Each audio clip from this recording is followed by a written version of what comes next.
السلام علیکم، کیسے میرے پیارے ریڈرز؟ امید کرتی ہوں آپ لوگ ہوں گے بالکل خیریت کے ساتھ۔ تو جی میں آ چکی ہوں اگلی قسط لے کر۔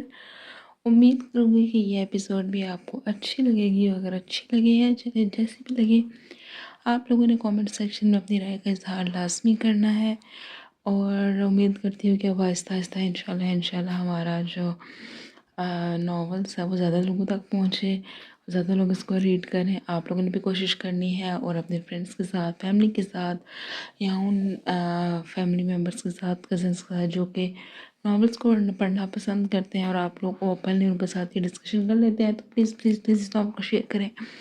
باقی اگر ان کا دل کرے تو جناب وہ پڑھ سکتے ہیں، باقی خیر ہے، کوئی بات نہیں۔ اس کے علاوہ جنہوں نے ابھی تک چینل کو سبسکرائب نہیں کیا وہ چینل کو سبسکرائب کر دیں، ویڈیو کو لائک کرنا مت بھولیے گا، اور کومنٹ سیکشن میں اپنی رائے کا اظہار بھی کریے گا کہ آپ کو ناول کیسا لگ رہا ہے۔ ویسے تو کافی زیادہ ریڈرز کرتے ہیں، اور خوشی ہوتی ہے کہ جب آپ لوگوں کو اچھا لگے یا اچھی سٹوری لگ رہی ہو، اور اگر کوئی مسئلہ بھی لگ رہا ہو تب بھی خیر ہے، کوئی بات نہیں، اس پہ ہم کام کر لیں گے انشاءاللہ، ٹھیک ہے؟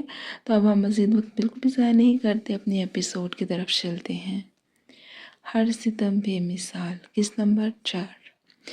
نیلی آنکھیں اس وقت اس خوبصورت چہرے کو نہایت ہی فرصت سے دیکھ رہی تھیں۔ پورا روم اندھیرے میں ڈوبا ہوا تھا، صرف سائڈ ٹیبل پر پڑے لیمپ کی سنہری روشنی ہی اس خوبصورت چہرے پر پڑتی، اس کی سنہری رنگت کو مزید سنہرا پن بخش رہی تھی۔ وہ بے حد خوبصورت چہرہ التمش آفریدی کے دل میں کسی بھی طرح کے جذبات جگانے میں بری طرح فیل ہو رہا تھا۔ نیند میں گم اس کا نازک خوبصورت وجود کسی بھی مرد کو بہکانے کا پورا سامان رکھتا تھا، مگر التمش آفریدی کو شاید ہی اس وجود سے زیادہ کسی بھی ذی رخ سے نفرت ہوتی۔ آرام دہ کرسی پر ٹانگ چڑھائے بیٹھے، دائیں ہاتھ کی مٹھی اپنی ٹھوری کے نیچے رکھے، اپنی نیلی سرخی چھلکاتی آنکھیں اسی وجود پر گاڑے ہوئے تھا جو کہ لحاف میں دبکا سویا ہوا تھا۔ گھنگریالے براؤن بال کچھ تکیے پر تو کچھ اس کے چہرے پر بکھرے ہوئے تھے۔ التمش نے کونی موڑ کر گھڑی پر وقت دیکھا تو شام ہو چکی تھی۔ وہ پچھلے ایک آدھے گھنٹے سے یہاں موجود تھا، مگر آفرین تھا اس روم کی مالکن پر، جو کہ ہر چیز سے بے خبر گدھے گھوڑے بیچ کر گہری نیند میں گم تھی۔ کچھ وقت کے بعد التمش گہری سانس بھرتا چیئر سے اٹھ کھڑا ہوا، اس کے بیڈ کی جانب قدم بقدم چلتا قریب ہوا تھا۔ سائڈ ٹیبل پر پڑا آدھا پانی سے بھرا شیشے کا گلاس وہ اپنے ہاتھ میں تھامے یک طرفہ مسکراہٹ کے ساتھ رخ بیڈ کی جانب کر چکا تھا۔ گھٹنا بیڈ پر رکھے وہ ذرا کو اس کے چہرے پر جھکا تھا، جبکہ تمسخرانہ مسکراہٹ اب بھی چہرے پر چسپاں تھی۔ مزید وہ اس لڑکی کے اٹھنے کا انتظار نہیں کر سکتا تھا، نہ تو اس کے پاس اتنا فضول کا وقت تھا اور نہ ہی یہ وجود اس سے زیادہ التمش کی توجہ کا مستحق تھا۔ اس لیے اس چہرے کو فوکس میں لیے وہ یہ ٹھنڈا پانی سامنے سوئے وجود کے چہرے پر پھینک گیا، جس نے فوراً ہی اثر دکھایا اور وہ خوبصورت وجود ہڑبڑا کر اٹھا تھا۔ جیسے ہی نیلی آنکھیں نیند سے جاگی، گلابی پڑتی سیاہ آنکھوں سے ٹکرائی تھیں۔ سیاہ آنکھیں حیرت کی زیادتی سے پھیلیں۔ شکر ہے تمہیں ہوش تو آئی، ورنہ میں تو سمجھا تھا کہ کہیں اللہ کو تو پیاری نہیں ہو گئی۔ پیچھے کو ہوتے اس نے خالی گلاس واپس اپنی جگہ پر رکھتے کہا تھا، جبکہ دوسری جانب گیلے بال اور اس کا بھیگا بھیگا سرخ پڑتا چہرہ اس ساری صورتحال کو سمجھنے میں کوشاں تھا۔ کچھ سیکنڈز ہی لگے تھے اسے سمجھنے میں، پھر اپنے روم میں اس اجنبی شخص کی موجودگی نے اسے پریشان کیا تھا۔ کون ہو تم؟ اور یہاں میرے روم میں آنے کی تمہاری ہمت کیسے ہوئی؟ لحاف خود پر سے ہٹاتی وہ فوراً سے اس شخص کے مقابل کھڑی ہوئی تھی، جبکہ التمش آفریدی تو اس کی جرأت پر داد دیے بنا نہ رہ سکا تھا۔ آئی برو اچکائے وہ اس کے وجود کی خوبصورتی کو سراہ رہا تھا، جو کہ اٹھتے ساتھ ہی کسی بھوکی شیرنی کی مانند اس پر چڑھ دھوڑی تھی۔ متضاد اس کا نائٹ سوٹ سامنے گلے سے بھی کسی حد تک بھیگ چکا تھا۔ گلابی ڈوروں سے سجی آنکھیں، کھلے گھنگریالے بال جو کہ اس کی بیضوی چہرے کو بے حد سوٹ کر رہے تھے، موٹی موٹی گور سیاہ آنکھیں، چھوٹی سی ناک اور قدرے باریک سرخ ہونٹ، یہ لڑکی کسی کے بھی ہوش اڑانے کا ہنر رکھتی تھی۔ اب کی بار تو التمش کو بھی کچھ سیکنڈز لگے تھے اس کی خوبصورتی سے چھٹکارا پانے میں۔ سر جھٹکتے وہ جیسے ہوش میں آیا تھا۔ وہ جو سمجھا تھا کہ کوئی ڈری سہمی روتلی لڑکی سے سامنا ہوگا، مگر نہیں جناب، لگتا تھا سالے صاحب نے اپنی بہن کو بھی خوب پر دیے تھے۔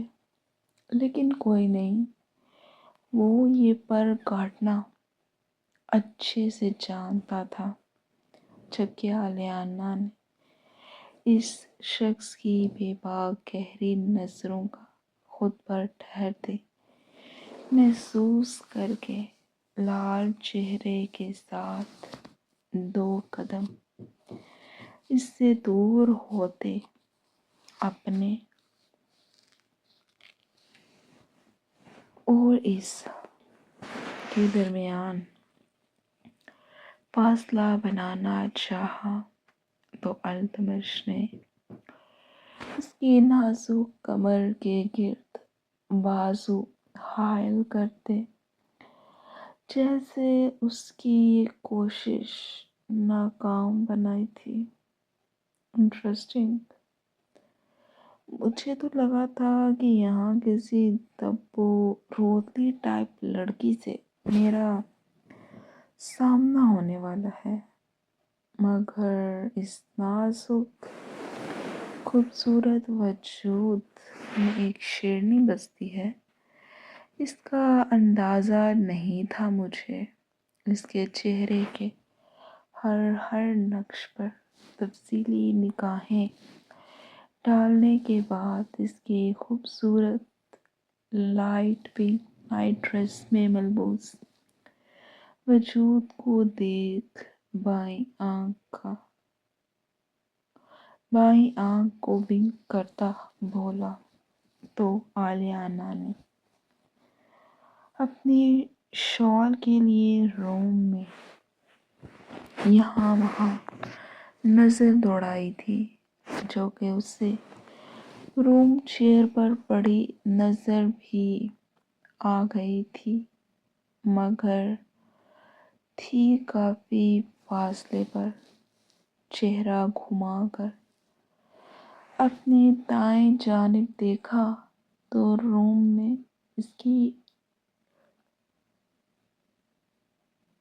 دوست بھی نہیں تھی۔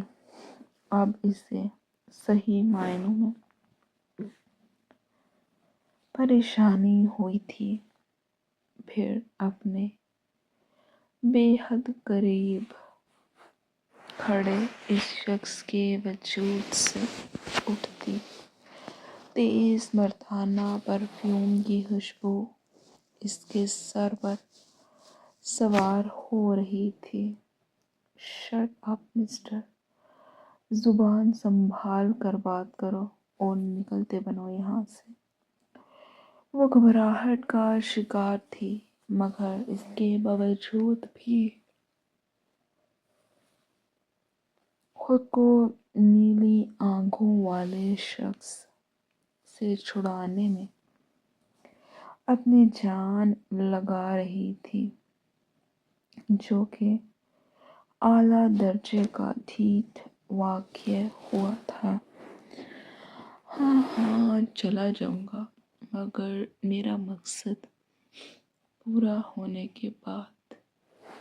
التمش نے اس کے چھٹپٹاتے وجود کو اس بار گھنگریالے بالوں سے تھامتے اپنی آہنی گرفت میں قید کیا تھا۔ آلیانا کو شدید تکلیف کا احساس ہوا، آنکھیں میچے اور لب سختی سے سیے، وہ تکلیف کو برداشت کر گئی تھی۔ دیکھو مسٹر التمش آفریدی، وہ اسے بیچ میں ہی ٹوکتے گویا ہوا تو آلیانا نے جیسے تحمل سے گہری سانس بھری تھی۔ تم جو بھی ہو، مجھے اس سے کوئی سروکار نہیں۔ تمہیں اندازہ نہیں کہ تم نے یہاں میرے روم میں آ کر کتنی بڑی غلطی کر دی ہے۔ میرے لالا تمہیں جان سے مار دیں گے۔ آلیانا نے اپنے بڑے بھائی کی دھمکی لگاتے خود کو بچانے کی ایک کوشش کی تو مقابل کا زوردار قہقہہ روم میں گونجا تھا۔ اپنے جس لالا کی تم مجھے دھمکیاں لگا رہی ہو، وہ تو ملک سے باہر ہے یار، اس لیے اس وقت تم صرف میری اور اپنی بات کرو۔ ہونے والے سالے صاحب سے میں خود بعد میں نپٹ لوں گا۔ اس کے ماتھے سے ہونٹوں تک لکیر کھینچتے یوں گویا ہوا تھا جیسے ان دونوں کے درمیان کوئی بہت ہی بے تکلفی جیسے مراسم تھے، جبکہ آلیانا نے اس کا ہاتھ زور سے اپنے چہرے پر سے جھٹکا تھا، جس پر مقابل کھڑے التمش آفریدی کے مسکراتے ہونٹ پل میں سکڑے تھے۔ اپنے جبڑے سختی سے بھینچے لال سرخ چہرے کے ساتھ وہ جیسے ضبط کی انتہاؤں پر تھا۔ اپنی حد اس سے پہلے کہ اس کی بات پوری ہوتی، التمش آفریدی نے اسے پیچھے موجود بیڈ پر زور سے پھینکتے اس پر قابض ہوا تھا۔ میرا ہاتھ جھٹکنے کی یہ غلطی آج تمہاری پہلی اور آخری ہونی چاہیے، ورنہ آج کے بعد اگر تم نے یہ عمل دہرایا تو تمہارا وہ حال کروں گا کہ تم اور تمہارا وہ لالا کسی کو بھی منہ دکھانے کے لائق نہیں رہو گے۔ اس کے چہرے کو بے حد سختی سے اپنے ہاتھوں میں جکڑے وہ ایک ایک لفظ پر زور دیتا پھنکارا تھا، جبکہ آلیانا کو لگا تھا کہ اس کا جبڑا ٹوٹ جائے گا۔ اوکے، آئی ایم سوری، پیچھے ہٹو، میرا دم گھٹ رہا ہے۔ مفاہمت کی راہ اختیار کرتے آلیانا نے التجائیہ انداز میں اٹکتے ہوئے کہا تھا، کیونکہ اس پہاڑ جیسے وجود کا وزن برداشت کرنے سے وہ قاصر تھی۔ دوسری جانب التمش بھی جیسے اس کا سرخ پڑتا چہرہ دیکھ ہوش میں آتا اس پر سے اٹھا تھا۔ سیدھے کھڑے ہوتے ساتھ اس نے اپنی پینٹ کی پاکٹ سے سگریٹ نکالا، ہونٹوں کے ساتھ اسے لگاتا وہ لائٹر سے سلگھا چکا تھا اور اب اپنی نیلی آنکھوں سے اس لڑکی کو ہی گھور رہا تھا۔ دوسری طرف وہ بھی اپنا آپ سنبھال دے اس سے کچھ فاصلے پر کھڑی ہو گئی تھی۔ کیا چاہتے ہو مجھ سے؟ وہ سمجھ گئی تھی کہ اکیلے اس روم میں اس لڑکے کا کچھ نہیں بگاڑ سکتی، اس لیے وہ جان چھڑانے والے انداز میں بولی، تم سے شادی کرنا چاہتا ہوں۔ سگریٹ کا گہرا کش لیتے اس نے انتہائی آرام سے کہا تو آلیانا کو اس کی ذہنی حالت پر شبہ ہوا تھا۔ دماغ خراب۔ اس سے پہلے کہ آلیانا کی بات پوری ہوتی التمش نے اسے سخت نظروں سے گھورا تو وہ فوراً خاموش ہوئی تھی۔ میرا مطلب ہے یہ کوئی طریقہ ہے پرپوزل بھیجنے کا؟ میرے لالا سے بات کرو، جو بھی بات کرنی ہے، پورے 48 گھنٹے ہیں تمہارے پاس۔ آج سے ٹھیک 2 دن بعد ہمارا نکاح ہوگا۔ بنا اس کی بات پوری ہونے سے پہلے وہ سگریٹ کو سائڈ ٹیبل پر مسلتے ساتھ موجود ڈسٹ بن میں پھینک گیا تھا، جبکہ آلیانا اس کی خود سری پر دانت پیس کر رہ گئی تھی۔ اس کے بعد وہ روم کے دروازے کی جانب بڑھتے بڑھتے رکا تھا، اور ہاں، اگر کوئی بھی کسی بھی قسم کی چالاکی کی تو تمہارا وہ حال کروں گا کہ مجھ سے کیا، تمہیں خود اپنے اس خوبصورت وجود سے بھی نفرت ہوگی۔ اس کے بعد وہ رکا نہیں تھا، بلکہ روم کا دروازہ کھولتے روم سے نکل گیا، جبکہ اس کے جانے کے فوراً بعد ہی لیانا حرکت میں آئی تھی۔ فوراً سے پہلے اس نے اپنے موبائل فون کی تلاش میں نظریں دوڑائی تھیں، مگر وہ اسے کہیں نظر نہیں آیا تھا۔ او گاڈ، کہیں وہ میرا موبائل ساتھ، اس سوچ کے آتے ہی اسے اب اصل پریشانی نے آ گھیرا تھا۔ یہ ایک پرائیویٹ گرلز ہاسٹل کا پہلی منزل پر بنا سب سے خوبصورت روم تھا۔ کہنے کو تو وہ اس ہاسٹل کی سیکیورٹی بھی بہت ہائی تھی، مگر اس شخص کی آمد نے اس کی ہائی سیکیورٹی اس کے منہ پر تماچا دے مارا تھا، جبکہ خود وہ اپنے موبائل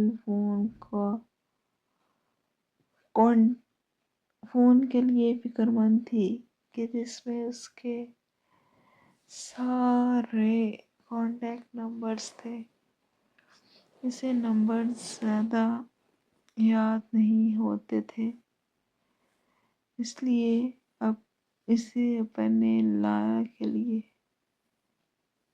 لالا کے سیکٹری کا نمبر بھی یاد نہیں تھا۔ اب وہ ان سے رابطہ کیسے کرے گی؟ روم میں فکر مندی سے چکر کاٹتے ساتھ ساتھ وہ اپنا موبائل فون بھی ساتھ ڈھونڈ رہی تھی، اور ساتھ ہی اپنی اسی فکر میں یہ بات بالکل ہی فراموش کر چکی تھی کہ ہاسٹل کے اس کمرے سے باہر موجود لڑکیوں کے نظر میں اس امیر زادی کا کردار اب کتنا مشکوک ہو چکا تھا، اور 2 دن تک کم از کم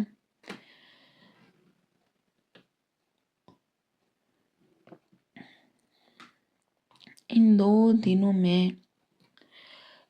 دنوں میں تو وہ اس ہاسٹل سے کسی صورت باہر نہیں نکل سکتی تھی۔ برف باری کا زور بڑھ چکا تھا۔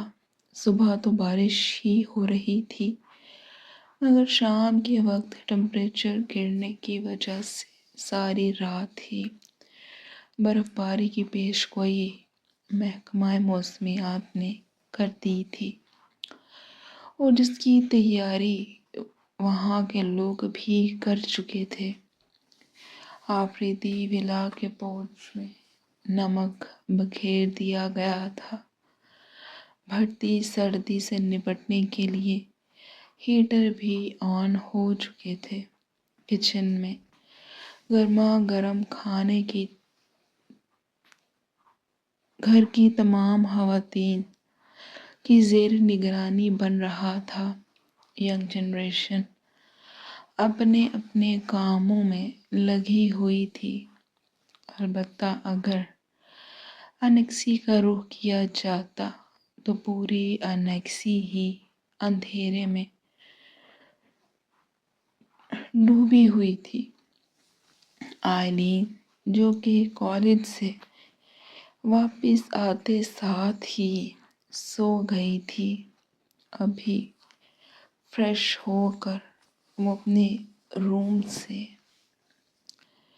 باہر نکلی تو پورا گھر ہی سائیں سائیں کرتا اندھیرے میں ڈوبا ہوا تھا۔ شام کے 6 بج رہے تھے۔ کچھ سردیوں کے دن تھے تو وقت کا پتہ نہیں چلتا تھا، کب صبح سے شام اور شام سے رات ہو جاتی تھی۔ وہ اس وقت بلیک گرم سوٹ میں ملبوس تھی، براؤن گیلے بالوں کو کمر پر کھلا چھوڑے، مرون مفلر کو کندھوں پر پھیلائے، خود لال سرخ چہرے کے ساتھ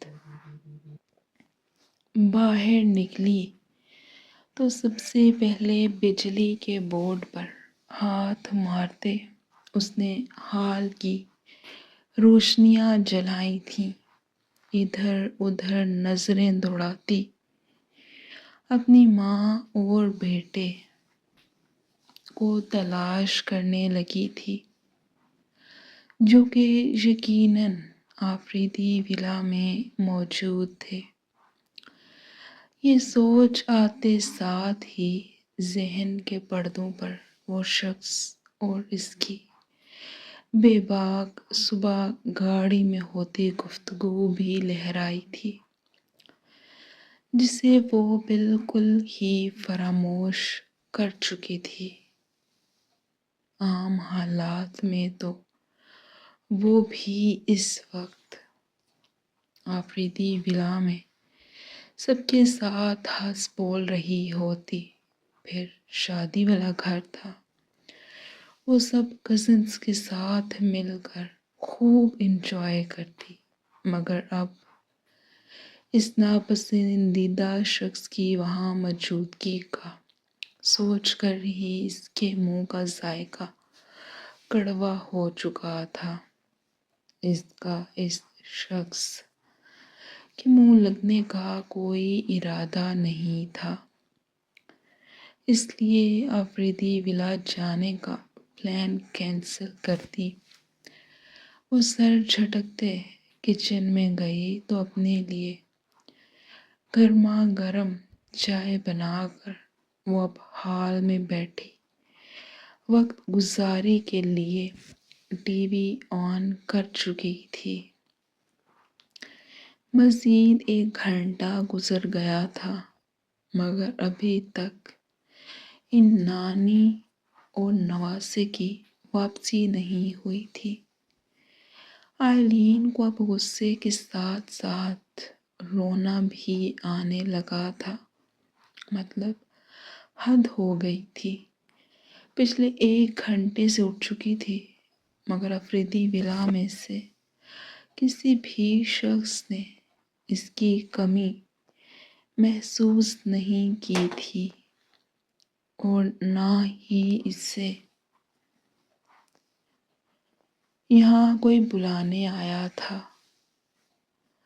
یہاں تک کہ اس کی دونوں دوستیں بھی، جو ویسے تو دوستی کے بڑے بڑے دعوے کرتی تھیں، مگر اب تو ان دونوں نے بھی یہاں آنے کی زحمت نہیں کی تھی۔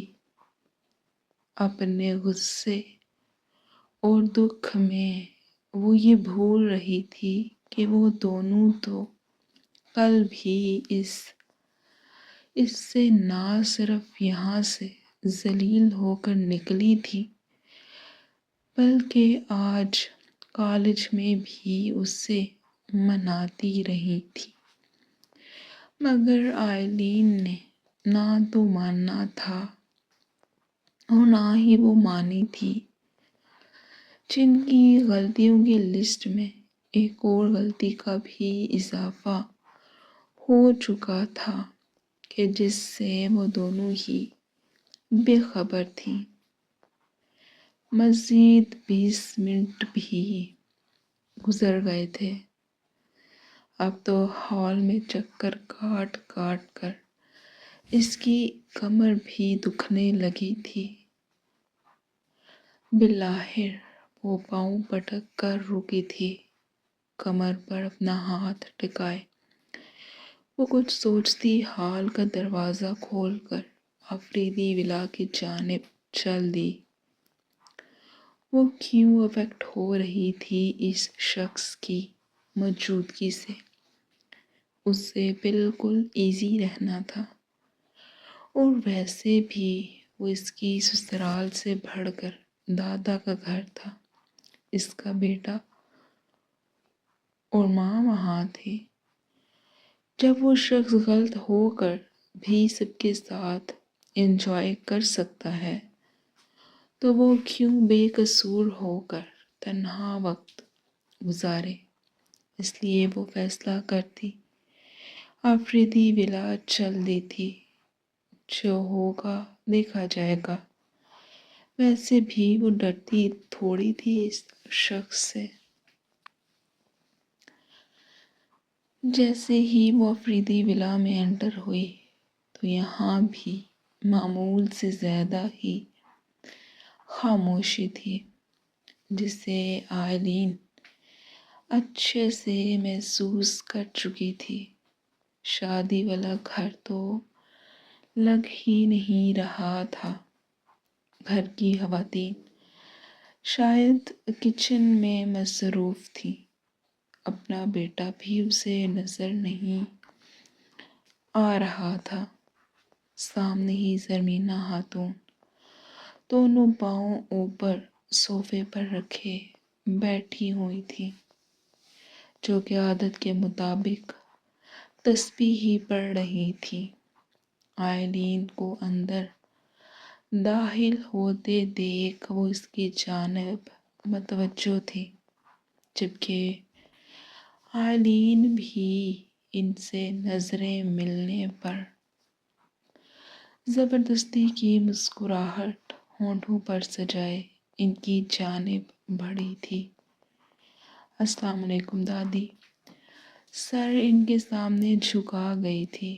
جب اس کے سر پر ہاتھ رکھتے زرمینہ خاتون نے سلام کا جواب دیا تھا تو وہیں ان کے پاس بیٹھی ادھر ادھر کی باتیں کرنے لگی تھی، جبکہ نظریں ابھی بھی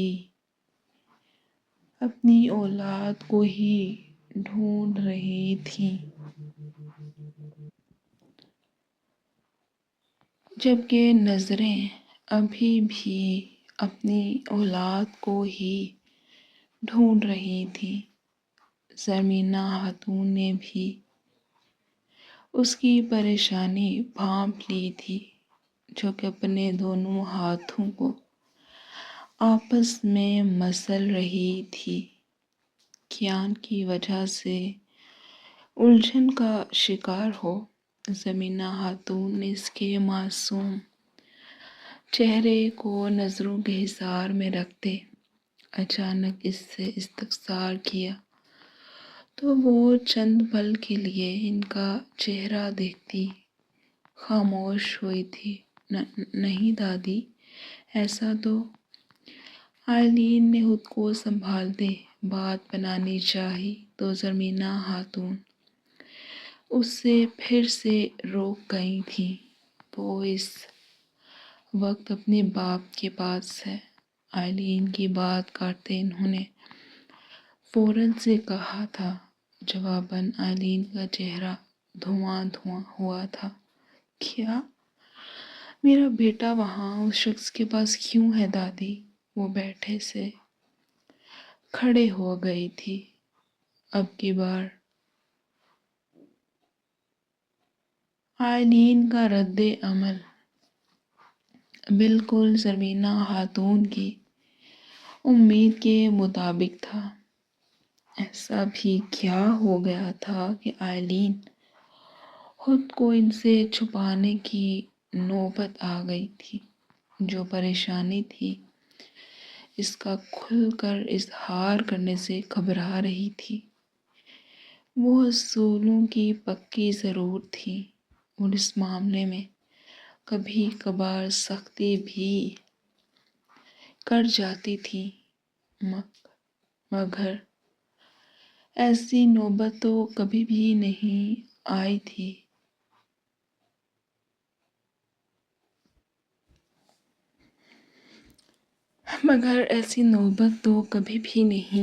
تھی۔ کہ ان کی اولاد کو ان سے خود اپنے جذبات کو چھپانا پڑ جائے۔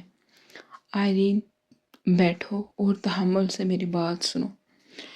زمینہ خاتون نے سے پرسکون رہنے کی تاکید کی تھی، مگر آئلین ہوش میں ہوتی تو بات سمجھتی۔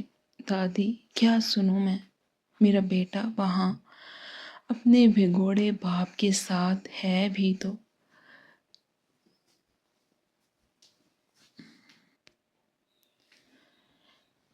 میرا بیٹا وہاں اپنے بھگوڑے باپ کے ساتھ ہے تو آئلین زبان سنبھال کر بات کرو۔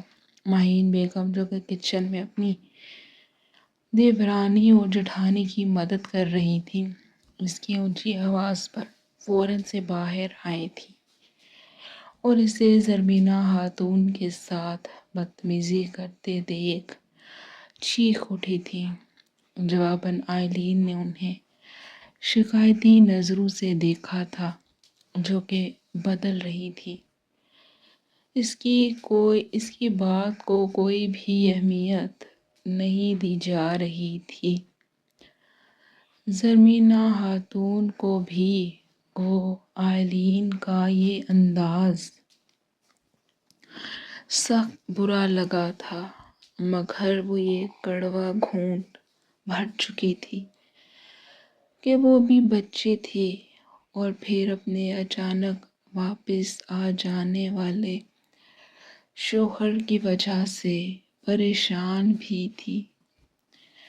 اپنے بیٹے کو یہاں نہ پا کر اس کا یوں ری ایکٹ کرنا نارمل بات ہی تھی۔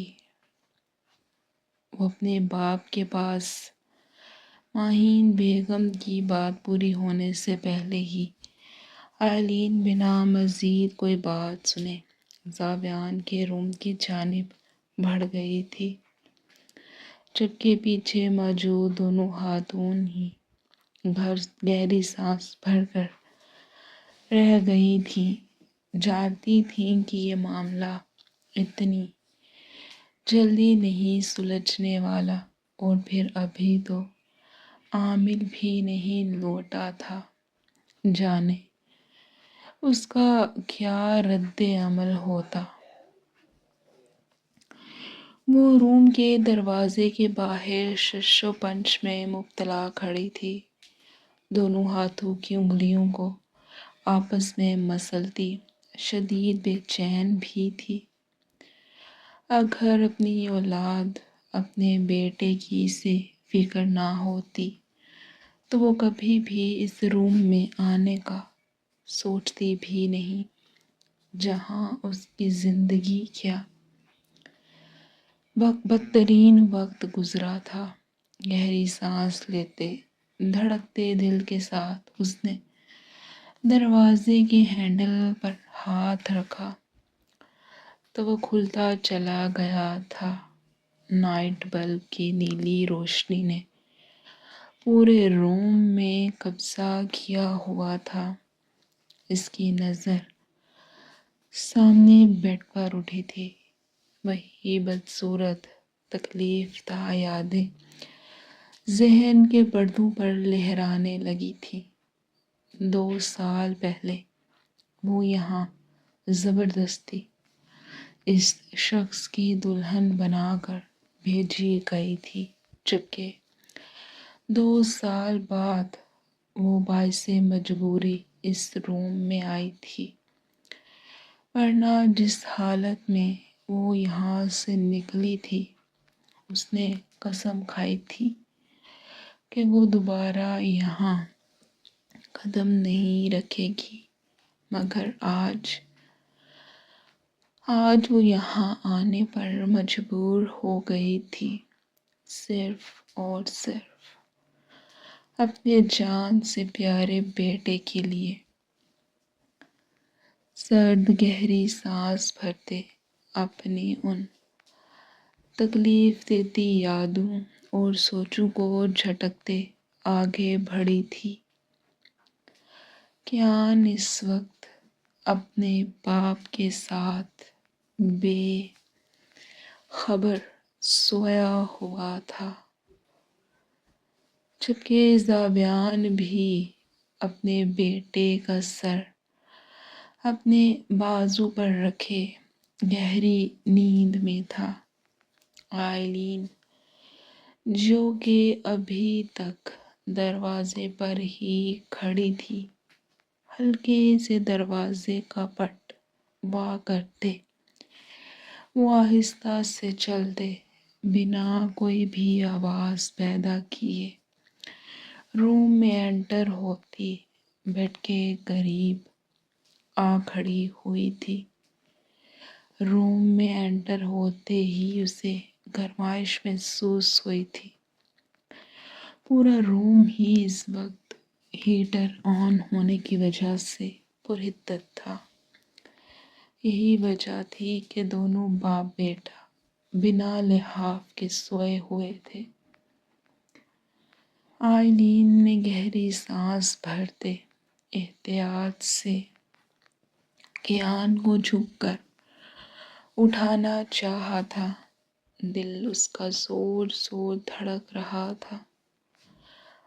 اگر جو زابیان کی آنکھ کھل جاتی تو اسے کتنی ہی شرمندگی کا سامنا کرنا پڑتا، اس لیے خطرناک حد تک تیز دھڑکتے دل کے ساتھ اس نے جھکتے اسے اپنے بازو میں لینا چاہا۔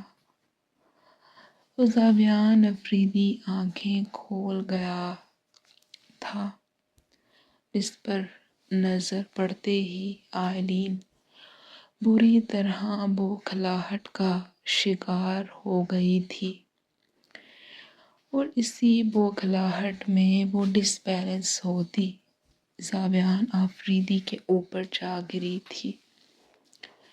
اگر جو زابیان بر وقت اس سے اپنی جانب نہ گھسیٹتا تو اس وقت بیچارہ کیان رو رو کر اپنی اس عقل مند ماں کو دعائیں دے رہا ہوتا، جبکہ آئلین کو یہ سب سوچنے کی ہوش ہی کہاں تھی۔ وہ تو بن پانی مچھلی کی طرح خود کو زابیان آفریدی کی گرفت سے چھڑوانے کی تگ و دو کر رہی تھی۔ دوسری جانب زابیان آفریدی تو اس کے خوبصورت چہرے کو دیکھ بن پیے ہی بہک رہا تھا۔ اس کی نازک کمر کے گرد اپنے دونوں مضبوط بازوؤں کا حصار کھینچتے وہ اسے دل ملانے پر مجبور کر گیا تھا۔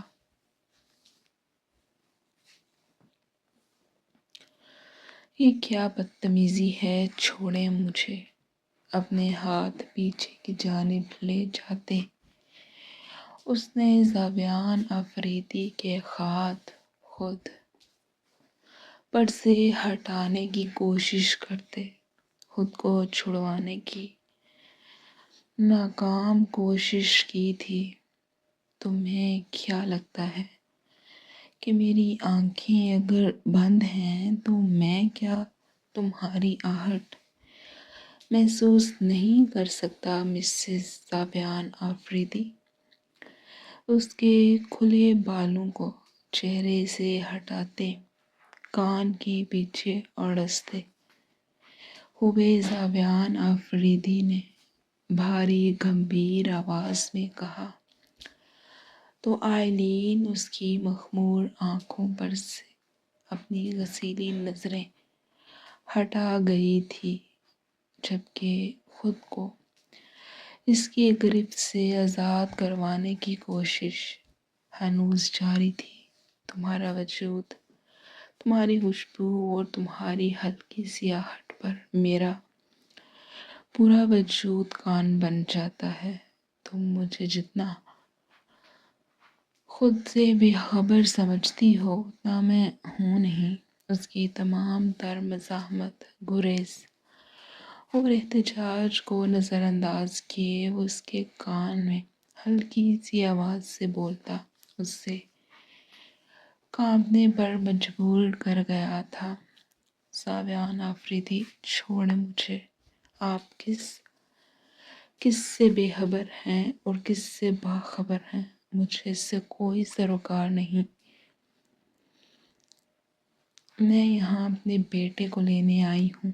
ایک ایک لفظ چبا چبا کر بولتے اس کے سینے پر ہاتھ رکھے خود کو اس کی مضبوط گرفت سے چھڑوانے کی بھرپور کوشش کر رہی تھی۔ تمہیں نہیں لگتا کہ میرا بیٹا اپنی اصل جگہ پر واپس آ گیا ہے اور اس کی ماں کو بھی اب اپنی جگہ سنبھال لینی چاہیے؟ وہ بات کرتا کرتا ایک دفعہ پھر سے پٹری سے اترا تھا۔ اس کے چہرے پر جھکاؤ اس کا دل بری طرح دھڑکا گیا تھا۔ I said leave me، کوئی آ جائے گا، بھاڑ میں جائیں سب۔ میرے اور تمہارے درمیان کسی کا بھی کوئی ذکر نہیں نکلتا۔ کسی تیسرے کے یہاں ذکر پر زاویان غزلی غصہ عود کر آیا تھا۔ یہ وہی تیسرے چوتھے ہیں زاویان آفریدی جن کے حوالے آپ مجھے مردہ حالت میں چھوڑ کر گئے تھے۔ آئلین کو اس کے غصہ ہونے پر ہنسی آ رہی تھی، اس لیے تمسخرانہ انداز میں بولی تو اب کی بار زاویان نے گہرا سانس بھرتے خود کو قابو کیا تھا۔ معافی مانگ تو رہا ہوں آئلین، میں سب ٹھیک کر دوں گا، تم میرا اعتبار کر کے تو دیکھو۔ وہ ایک دفعہ پھر سے اپنے تمام ہتھیار ڈالتے بولا تھا۔ نہیں، کبھی بھی نہیں، میں آپ کو کبھی بھی معاف نہیں کروں گی۔ آپ نے مجھ پر بہت ظلم کیا ہے۔ کانچ جیسی براؤن آنکھوں سے آنسو لڑی کے مانند بہنے لگے تھے، جس پر زاویان کو شدید تکلیف ہوئی تھی۔ ہاتھ بڑھا کر اس نے ان بہتے آنسوں کو اپنی انگلیوں میں جذب کرنا چاہا تو آئلین چہرہ پھیر گئی تھی۔ ٹھیک ہے، مت کرو معاف، لیکن میری بھی ایک بات یاد رکھنا، مجھ سے رہائی تمہیں میری موت کی صورت ہی ملے گی۔ اس کا چہرہ تھوڑی سے تھامے اپنی جانب کرتا اس کے بھیگے چہرے کو اپنی انگلیوں کے بوروں سے صاف کرتا وہ نہایت تحمل مگر مضبوط لہجے میں گویا ہوا تھا۔ کوئی بات نہیں، آپ نے مجھے اپنے زندہ ہونے کا احساس ہی کب کروایا ہے، اس کا بھی انتظار کر لوں گی، مگر آپ کے پاس واپس کسی صورت نہیں آؤں گی۔ وہ نظریں جھکائے بولی تو زاویان کے ہونٹوں پر زخمی سی مسکراہٹ ابھری تھی۔ اتنی نفرت کرتی ہو مجھ سے کہ مجھ سے رہائی کے لیے میری موت کی دعائیں کرو گی اب؟ آئلین کی بات زابیان کی بات پر آئلین نے اسے غسیلی آنکھوں سے دیکھا تھا۔ ایسا کب کہا تھا اس نے؟ آپ کی سوچ سے بھی زیادہ، زابیان افریدی اس کی غلط فہمی کو دور کرنے کے بجائے اس کی آنکھوں میں آنکھیں ڈالے بولی تھی۔ چلو ٹھیک ہے، دیکھتے ہیں کہ تمہاری نفرت یہ پہاڑ سر کرتی ہے یا پھر میری محبت تمہیں فتح کرتی ہے۔ زابیان افریدی نے نئے عزم کے ساتھ کہا تو آئلین کی بس ہوئی تھی۔ ناممکن، ایسا کبھی بھی نہیں ہوگا، آپ کی یہ خواہش کبھی بھی پوری نہیں ہوگی۔ خیر، میری خواہشات کو تو رہنے ہی دو میری بہادر بیوی۔ ابھی دیکھ لو تم میرے روم میں میرے کس قدر قریب ہو، کیا ہم ایک دوسرے کی خوشبو تک محسوس کر سکتے ہیں؟ زابیان نے بہکتے انداز میں کہا تو آئلین کا چہرہ سرخ ہوتا بھاپ چھوڑنے لگا تھا، جبکہ اس کے چہرے کے بدلتے رنگوں کو دیکھ زابیان مزید خود پر قابو نہ رکھ سکا اور اس کے لبوں پر جھکتا اپنا لمس چھوڑتے پیچھے ہٹا تھا۔ لو، اب جی بھر کر شرماؤ۔ یہ سب اتنا اچانک ہوا تھا کہ آئلین اپنا بچاؤ تک نہیں کر سکی تھی۔ اس نے زابیان کو بری طرح گھورا تھا۔ اس پر سے تیزی سے اٹھتی وہ قیان کو اٹھائے پیر پٹکتی اس کے روم سے بھاگی تھی، جبکہ زابیان اس کی حرکتوں کو سوچتے دل میں موسم ارادہ کر چکا تھا کہ وہ کسی بھی صورت میں آئلین سے دستبردار نہیں ہوگا، اس سے ہر حال میں واپس اس روم میں اپنے شوہر کے پاس آنا ہی تھا۔ آفریدی ولا، جو کہ سفید ولا کے نام سے بھی مشہور تھا، کلام کے دل میں یہ ولا بنایا گیا تھا۔ اس ولا کے پیچھے سے ایک نہر بھی بہتی تھی، جس نے اس ولا کی خوبصورتی اور شہرت میں مزید اضافہ کیا تھا۔ ایسے میں اس ولا میں اس علاقے کی سب سے مشہور و معروف سیاسی پارٹی کے لیڈر یوسف آفریدی کا اپنے پورے کنبے کے ساتھ قیام تھا۔ یوسف آفریدی نے 2 شادیاں کی تھیں، ایک اپنی ماں کی مرضی سے اس خاندان کی ہی لڑکی زرمینہ خاتون کے ساتھ، جو کہ رشتے میں ان کی خالہ زاد بھی تھی، اور دوسری شادی یوسف آفریدی نے اپنے دل کے ہاتھوں مجبور ہو کر اپنی محبت آفرین مختار کے ساتھ کی تھی، اور جو کہ ان کی کالج فیلو بھی تھی۔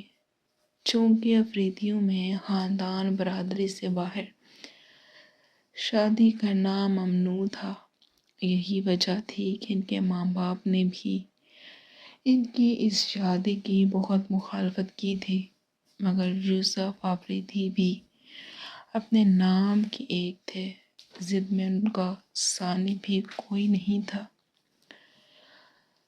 انہوں نے گھر چھوڑ کر چلے جانے کی دھمکیاں دی تو ان کی ماں نے بالآخر انہیں دوسری شادی کی اجازت دے ہی دی تھی، اور یوں آفرین مختار اس آفریدی ولا میں بیاہ کر چلی آئی تھی۔ زرمینہ خاتون نہایت ہی سلجھی ہوئی تھی، تو دوسری جانب آفرین بیگم بھی نہایت صلح جو تھی، اس لیے ان کے روایتی سوتن والا کوئی معاملہ نہیں تھا۔ اس میں بڑا ہاتھ ظاہر تھا یوسف آفریدی کی انصاف پسند طبیعت کا تھا، ہاں، مگر وہ ایک معاملے میں انصاف نہ کر سکے، اور وہ تھا ان کی رہائش کا معاملہ، کیونکہ یوسف آفریدی کے والد شیر علی آفریدی نے ان کی شادی ہوتے ہی ان کی بیوی کو انیکسی میں شفٹ کر دیا تھا، جس پر آفرین مختار نے کوئی سوال نہیں اٹھایا تھا۔ ان کو نہ تو بڑے گھر کی لالچ تھی اور نہ ہی انہیں انیکسی شفٹ ہونے کا قلق تھا۔ زرمینہ خاتون اور خود یوسف آفریدی نے انہیں شیر علی آفریدی اور سکینہ آفریدی کی وفات کے بعد واپس ولا میں رہنے کا کہا تو انہوں نے نہایت خوش اسلوبی سے انکار کر دیا تھا۔ وقت کا کام تھا گزرنا، سو وہ گزرتا رہا۔ یوسف آفریدی کو خدا نے زرمینہ خاتون سے 2 بیٹے اور 1 بیٹی عطا کی تھی۔ سب سے بڑا بیٹا سلیمان آفریدی، چھوٹا بیٹا سلیمان آفریدی، جبکہ ایک نہایت خوبصورت بیٹی سمینہ خاتون سے نوازا تھا۔ دوسری جانب آفرین مختار سے ایک ہی بیٹا کامل آفریدی پیدا ہوا تھا۔ چند سال آگے کو سرکے تو اس آفریدی ولا میں سلمان آفریدی کی شادی اپنی ہی کزن سلمیٰ خاتون سے کر دی گئی تھی، جن کو خدا نے 2 بیٹوں اور 1 بیٹی سے نوازا تھا۔ بڑا بیٹا زاویان آفریدی سبزی مائل آنکھوں والا، سرخ و سفید رنگت، 6 فٹ سے نکلتا قد، روبدار شخصیت کا مالک زاویان آفریدی پورے گھر کا من پسند اور لاڈلا تھا۔ ارتضیٰ آفریدی براؤن آنکھوں والا ہسمکھ سا شہزادہ، 6 فٹ سے نکلتا قد، اور وہ بھی کسی صورت زاویان آفریدی سے کم نہیں تھا۔ پھر تھی آئلہ آفریدی، خوبصورت، نازک سے باریک ناگوش والی آئلہ، بالکل اپنی دادی کی طرح سمجھدار مگر قدرے نرم دل لڑکی تھی۔ سلمان آفریدی کے بعد تھے سلیمان آفریدی، جن کی بیوی تھی فریحہ آفریدی، جن کو خدا نے ایک بیٹی عنایہ آفریدی سے نوازا تھا، جو کہ بیمار تھی اور ملک سے باہر علاج کے لیے گئی ہوئی تھی۔ اسی کا چھوٹا بھائی التمش آفریدی تھا۔ نیلی آنکھوں والا یہ شہزادہ اپنے دادا کی طرح سیاست کا جانا پہچانا نام بن چکا تھا، جبکہ باقی سب بزنس ہی سنبھالتے تھے۔ پھر سلمان آفریدی کے بعد نمبر آتا تھا سمینہ خاتون کا، جو کہ بھری جوانی میں ہی اپنی دونوں بیٹیوں کے ساتھ باپ کے گھر آ ٹھہرنے پر مجبور ہو گئی تھی، جن کی تو صرف 2 ہی بیٹیاں زارا اور زاریہ تھیں۔ زارا التمش اور ارتضیٰ کی ہی ہم عمر تھی، جبکہ زاویان آفریدی سے کچھ 3 سال ہی چھوٹی تھی۔ جہاں تک انیکسی کے افراد کی بات تھی تو کامل آفریدی نے بھی اپنے باپ کے نقش قدم پر چلتے ہوئے اپنی کلاس فیلو معین بیگم سے شادی کر لی، جن کا ایک بیٹا عامل آفریدی تھا، جو کہ بزنس مین ہی تھا اور اپنے باپ دادا کا کاروبار سنبھالتا تھا۔ پھر سب سے چھوٹی آئلین، کانچ جیسی براؤن آنکھوں والی یہ معصوم گڑیا اپنی مثال آپ تھی۔ یہی وجہ تھی کہ یوسف آفریدی نے اپنی پوتی آئلین کا رشتہ اپنے سب سے بڑے لاڈلے پوتے زاویان آفریدی سے بچپن میں ہی طے کر دیا تھا، جبکہ ارتضیٰ کا رشتہ انہوں نے سمینہ بیگم کی بھرپور فرمائش پر زارا سے طے کر دیا۔ دوسری جانب آئلہ کا رشتہ بھی عامل سے طے تھا، جبکہ سلیمان آفریدی نے صاف صاف اپنے باپ کو کہہ دیا تھا کہ وہ اپنی اولاد کا رشتہ کسی صورت بھی بچپن میں نہیں کریں گے۔ یہی وجہ تھی کہ التمش اور عنایہ کا رشتہ کسی سے بھی طے نہیں تھا۔ وہ یوں چھوٹی سی بے حد کمزور زاریہ بھی اس رسم کے ہتھے چڑھنے سے بچ گئی تھی۔ یوسف آفریدی کی وفات کے کچھ سال بعد ہی آفرین مختار کی بھی وفات ہو گئی، اور گھر کے بڑے خاندان کو پورے خاندان کو جوڑ کر رکھنے کی تمام ذمہ داری زرمینہ خاتون کے سر پر آ گئی تھی، اور جنہوں نے اس ذمہ داری کو بہت خوش اسلوبی سے نبھایا تھا، اور آگے بھی جب تک خدا نے انہیں زندگی دے رکھی تھی وہ اس خاندان کو، ان خوبصورت رشتوں کو یوں ہی چھوڑ کر رکھنے کا ارادہ رکھتی تھی۔ آئلین 5 سال کی تھی جب اس کے والد کا کار ایکسیڈنٹ میں انتقال ہو گیا تھا، جس وجہ سے عامر کے کندھوں پر چھوٹی سی عمر میں بہت ذمہ داریاں آ گئی تھیں، اور جسے اس نے نہایت خوبصورتی سے نبھایا تھا اور آگے بھی نبھانے کا ارادہ رکھتا تھا۔